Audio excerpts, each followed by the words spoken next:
Et c'est le buzz du net avec Guy Birenbaum. Bonjour Guy. Bonjour tout le monde. Le régime iranien a décidé de déclencher une cyberguerre sur le web contre ses ennemis. Oui, le monde entier a compris qu'Internet est l'une des meilleures armes des opposants et des dissidents. On a vu le rôle qu'ont joué les réseaux sociaux lors de la révolution tunisienne. De même, avant d'être renversé, le pouvoir égyptien a coupé l'Internet. La Chine censure le web et réprime les blogueurs. Et je ne peux pas citer ici tous les régimes autoritaires qui rêvent de museler les internautes. C'est en tout cas ce que veulent les leaders iraniens, qui ont même décidé de prendre les devants, vous le disiez Guillaume, en créant une cyberarmée. Sa tâche, attaquer les sites des ennemis de l'Iran. L'État iranien prétend être la cible d'agressions sur la toile. La République islamique se dit même victime d'un complot fomenté par les États-Unis, Israël et les États européens. D'où cette cyberarmée formée par des membres de la milice islamique du Basij, une milice composée de plusieurs centaines de milliers de volontaires qui dépendent des gardiens de la révolution, l'armée d'élite idéologique du régime.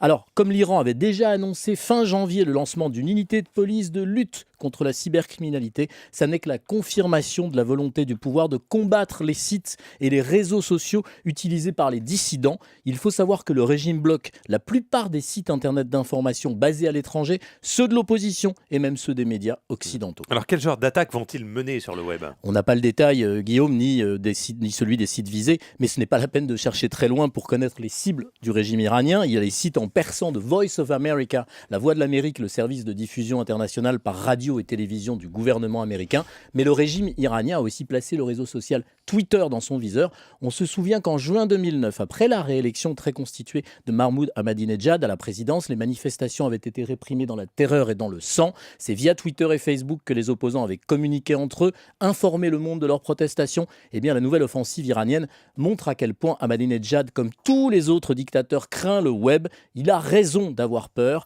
Comme l'a dit un jour dans un discours le premier président des États-Unis, George Washington, la liberté est une plante qui croît vite une fois qu'elle a pris racine. Guy Birenbaum. Merci Guy.